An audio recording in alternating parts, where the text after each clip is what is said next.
climate model predictions predict that Australia is going to have a much higher increase in ambient temperatures than a lot of the rest of the world. So we're expecting an increase in Australia of up to about 5 degrees by the end of the century, which really is unprecedented.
The Kimberley is one of those last places, even in the world, where we know very little about turtles.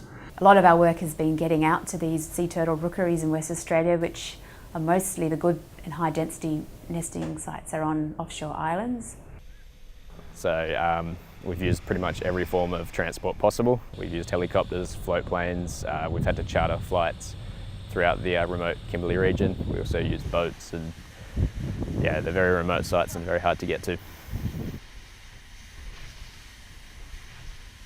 There's a large number of species where the sex is determined by the environment and not by the genes, and sea turtles are one of those groups. So all 7 species of sea turtles have temperature-dependent sex determination. So the warmer the sand and the air, the more females, the cooler the sand, the more males. That information is really critical. If we don't know that information for our local populations, we can't really understand what's going to happen as we get warmer beaches. So as well as the increased temperatures, we also have things like increased numbers of cyclones, increased flooding, which are going to have huge ramifications for a number of different taxa, and including sea turtles. So nests are going to get flooded more often. There's going to be more storm surge, which flood the nests as well. And then there's also a lot more extreme events. So we're going to have heat waves that are going to come through at a higher proportion than what they do at the moment. They can compensate in certain ways. They can have higher proportions of females to males in a natural population, and that they have promiscuous breeding, so males can mate with more than one female. So they can cope with some of these changes. We just don't know how far they can cope. For a lot of people, the immediate impact and what's happening here and now is what they can relate to. And the climate change thing is a perfect example of that. So when we have bleaching events, that attracted a lot of media attention, and the effects of that captured the public's imagination, I think. But then the long-term consequences of what that means, that message isn't quite as clear. People struggle with things that are beyond their own sort of time frames of life. There's other things, I guess, for us as managers, increasing the resilience of species by reducing other pressures. So if turtles have climate change, we know that that's going to be occurring, temperature and sea level and storms.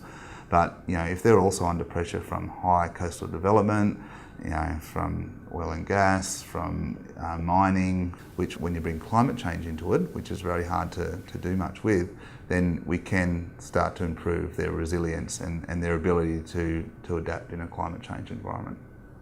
So cutting emissions, moving towards renewable energy sources rather than relying on fossil fuels and pumping out the amount of CO2 that we do at the moment, we need to move away from that.